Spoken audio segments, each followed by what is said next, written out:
آپ یہ سمجھ لیں کہ ہم کتاب اللہ کو رجال اللہ سے حاصل کرتے ہیں، کتاب اللہ کو رجال اللہ سے حاصل کرتے ہیں۔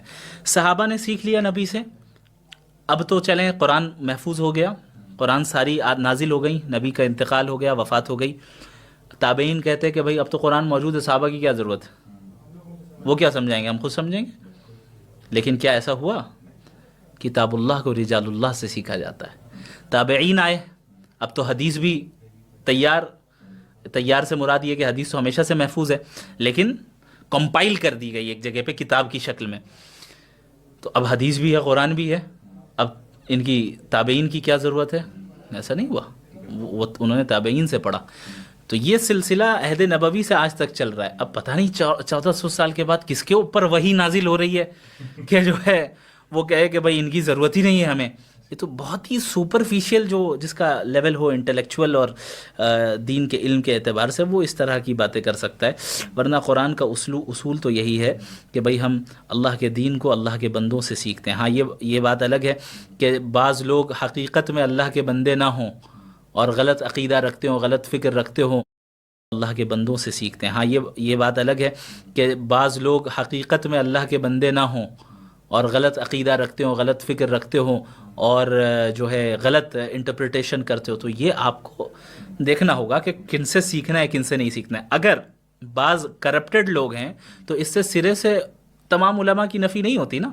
آپ یہ سمجھ لیں کہ ہم کتاب اللہ کو رجال اللہ سے حاصل کرتے ہیں، کتاب اللہ کو رجال اللہ سے حاصل کرتے ہیں۔ صحابہ نے سیکھ لیا نبی سے، اب تو چلیں قرآن محفوظ ہو گیا، قرآن ساری نازل ہو گئی، نبی کا انتقال ہو گیا، وفات ہو گئی۔ تابعین کہتے ہیں کہ بھئی اب تو قرآن موجود ہے، صحابہ کی کیا ضرورت ہے، وہ کیا سمجھائیں گے، ہم خود سمجھیں گے۔ لیکن کیا ایسا ہوا؟ کتاب اللہ کو رجال اللہ سے سیکھا جاتا ہے۔ تابعین آئے، اب تو حدیث بھی تیار سے مراد یہ کہ حدیث تو ہمیشہ سے محفوظ ہے، لیکن کمپائل کر دی گئی ایک جگہ پہ کتاب کی شکل میں۔ تو اب حدیث بھی ہے، قرآن بھی ہے، اب ان کی تابعین کی کیا ضرورت ہے؟ ایسا نہیں ہوا، انہوں نے تابعین سے پڑھا۔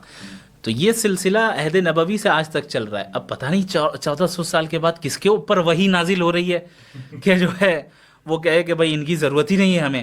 یہ تو بہت ہی سپرفیشل جو جس کا لیول ہو انٹلیکچول اور دین کے علم کے اعتبار سے، وہ اس طرح کی باتیں کر سکتا ہے، ورنہ قرآن کا اصول تو یہی ہے کہ بھئی ہم اللہ کے دین کو اللہ کے بندوں سے سیکھتے ہیں۔ ہاں یہ بات الگ ہے کہ بعض لوگ حقیقت میں اللہ کے بندے نہ ہوں اور غلط عقیدہ رکھتے ہوں، غلط فکر رکھتے ہوں، اللہ کے بندوں سے سیکھتے ہیں۔ ہاں یہ بات الگ ہے کہ بعض لوگ حقیقت میں اللہ کے بندے نہ ہوں اور غلط عقیدہ رکھتے ہوں، غلط فکر رکھتے ہوں اور جو ہے غلط انٹرپریٹیشن کرتے ہو، تو یہ آپ کو دیکھنا ہوگا کہ کن سے سیکھنا ہے، کن سے نہیں سیکھنا ہے۔ اگر بعض کرپٹڈ لوگ ہیں تو اس سے سرے سے تمام علماء کی نفی نہیں ہوتی نا۔